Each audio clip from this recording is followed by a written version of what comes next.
night of the semester, so thanks a lot for coming out. Right? Yeah. So, over the course of the night, you're going to hear my inane ramblings and absurdist humor. I'm just warning you now as a disclaimer. Here's something to think about before we go on. Like I said, I like to think of a lot of weird things. And one of the things that came up was good old Hogwarts School of Witchcraft and Wizardry.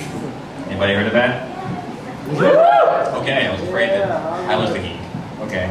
Yeah, everybody's afraid in Hogwarts of Voldemort.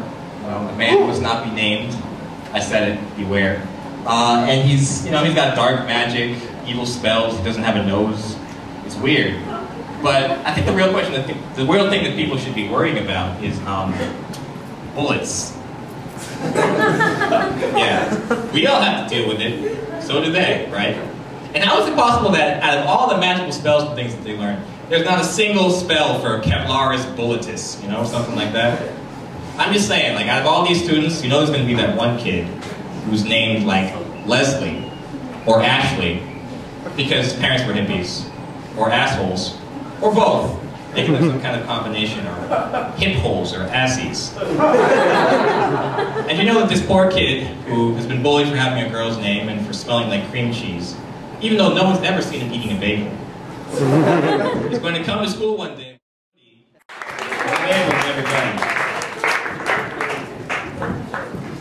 I talked to a girl once.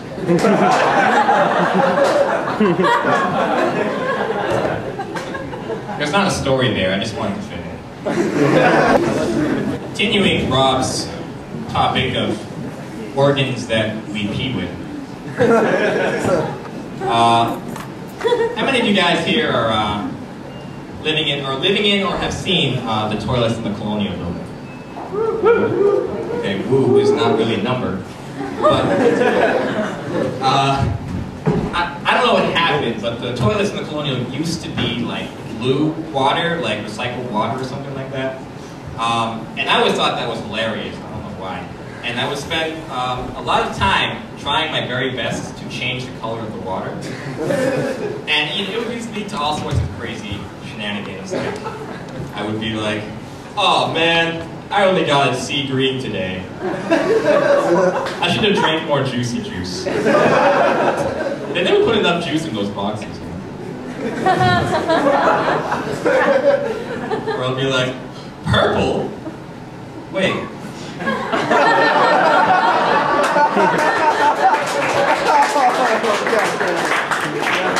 Alright, next on the list, everybody, is there's something I noticed that I really, really don't like. And that is cell phones that on vibrate mode are louder than my cell phone is on regular mode. How does that work exactly? I think that's defeating the purpose. No? But I mean, it's like you'll be in a classroom or something, that's usually how it is. Then all of a sudden the cell phone goes off. And it sounds like a joy buzzer on crack, Sorry.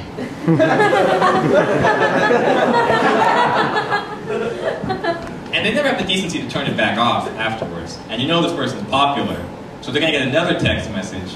And this time they decide they're going to respond to it. The only problem is they have one of those really clicky keyboards. So now it sounds like somebody's slowly roasting an electric shaver over an open flame.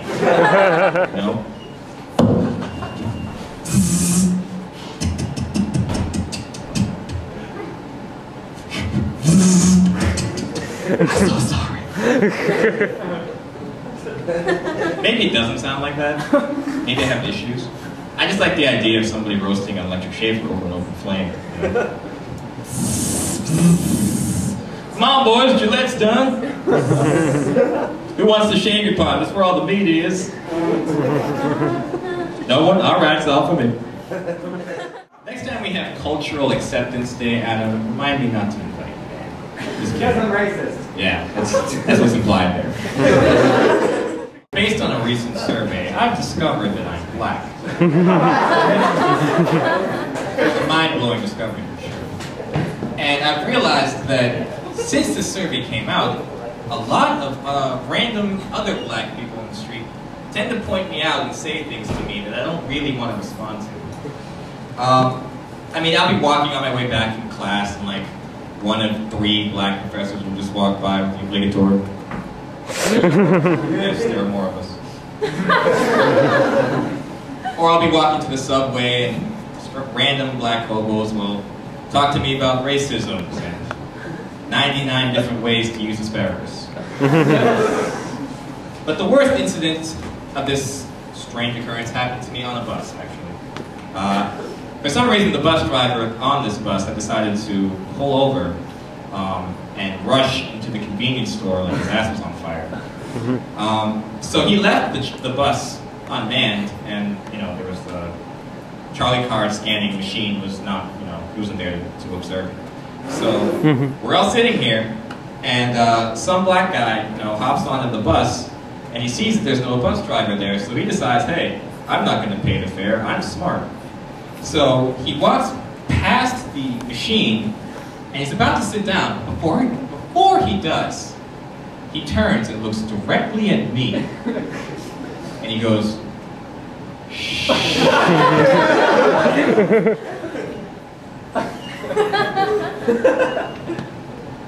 There were at least 4 other people in the rows beside me of the same complexion.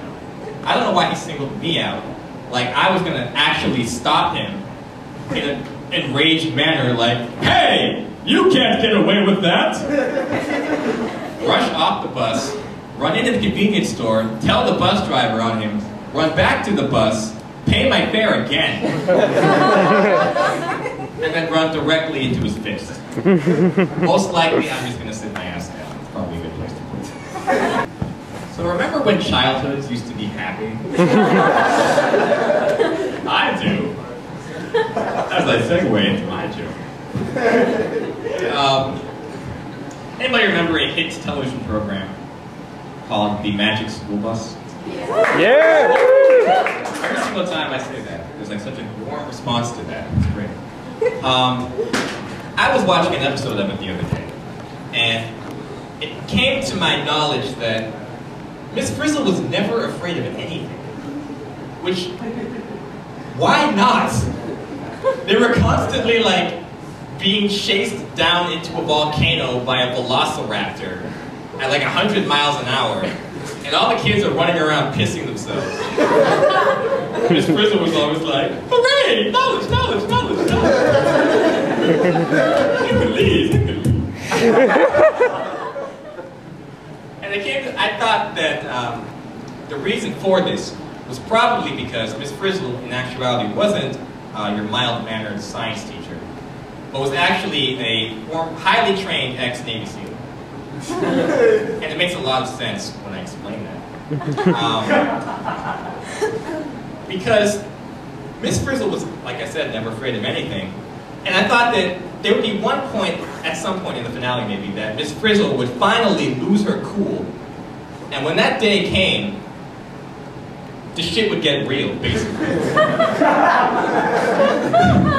Like there would be a meteor crashing down to Earth, or 2012 is happening, the movie, or the apocalypse, whichever comes first. And everybody's like, oh my god, we're gonna die, what do we do, oh my god. Carlos walks up. And Carlos says, maybe we should order a pizza. Carlos! Miss Frizzle goes, anybody else want to mention a stupid idea to get us all killed? Get your asses in gear, we've got a job to do. Alright, so the final comedian of the night. By the way, thank you very much everybody for sticking around the whole time. Put your hands together. This next person is not a horrible fusion of Max Fox and Adam Goldberg making some kind of super Jew. This is in fact a separate person who's probably hilarious. Give it up for Max Goldberg. Thank you very much for sticking around. Have a good night. And, alright, good night, folks.